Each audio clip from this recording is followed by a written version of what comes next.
Ça, c'est à vous de nous le dire.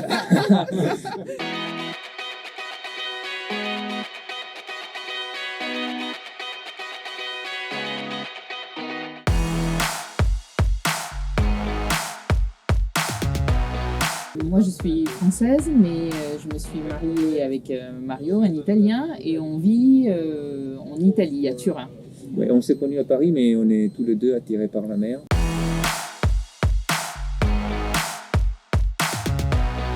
On a acheté un petit semi-rigide ensemble pour se balader en Corse. Ça nous a plu. On a acheté un plus gros, un semi-rigide de 11 mètres qu'on a équipé pour faire du camping marin. Ouais. Voilà, on n'a jamais fait plus de 3 jours. On a 3 jours en mer, 4 jours peut-être. Quand on a acheté notre semi-rigide, les enfants étaient petits. Et puis en 2 ou 3 ans, ils ont grandi. Donc maintenant, on se retrouve avec deux adolescents de 1m80. Enfin, ils tiennent plus. Donc voilà. Donc on a eu envie d'avoir quelque chose d'un peu plus grand.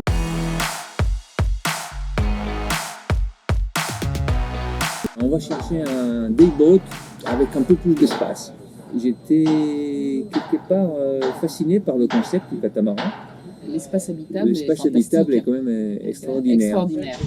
Et donc on a un peu évolué dans le projet. On s'est dit, voilà, plutôt que d'utiliser juste en été, on va s'orienter vers un petit appartement sur la mer.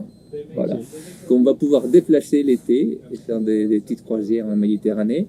Mais le concept, c'était justement de pouvoir y habiter. Finalement, le bateau est suffisamment grand, il a une autonomie, voilà, qui peut nous permettre d'aller faire un tour aux Baléares ou à Sicile. Bon, on verra quoi.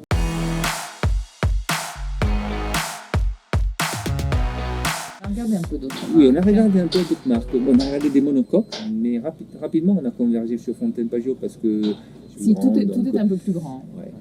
La qualité de construction qu'on a pu constater au salon était... Oui, les finitions nous ont plu, voilà. Je ne vais pas dire des choses plus que d'autres, on va dire. Mais bon, plus que d'autres. Au début, on était parti sur le 4S parce que on s'est dit, c'est déjà assez grand pour nous, effectivement. On en a vu un avec le Fly. C'était le 44, c'était le modèle d'avant du Nissan. On a vu le 44 avec le Fly, qui nous a beaucoup plu. Le fait d'avoir une coque dédiée à notre cabine, finalement, ça aussi, ça nous a plu. Le fait d'avoir le lit orienté sur la mer, sur l'extérieur. Sur l'extérieur.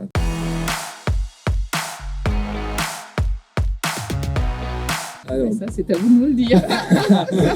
Mais la première vacance, ça va être de l'amener à Méditerranée. Et donc ça, c'est quand même une très belle aventure parce que c'est pas tous les jours qu'on peut faire une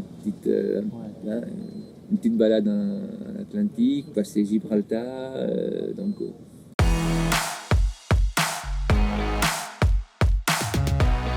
Je sais pas si on va se faire 3 semaines d'affilée ou on se fera peut-être une semaine et puis on rentrera. C'est-à-dire on va pas faire comme ils font les skippers qui passent jour et nuit pour arriver une semaine, 10 jours. Non, c'est pas notre cas. Non, nous on voudrait faire un peu. Voilà.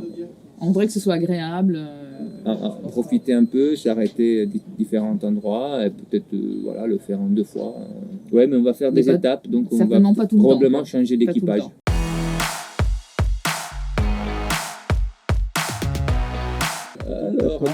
Alors nous, on n'a rien du tout, mais les enfants. Et bon, moi, ça fait déjà quelques temps que je dis non, moi, je vais me mettre sur Instagram parce que si on n'a pas Instagram, on est un peu coupé. Mais bon, on pourra le faire. Oui, on le fera volontiers, oui.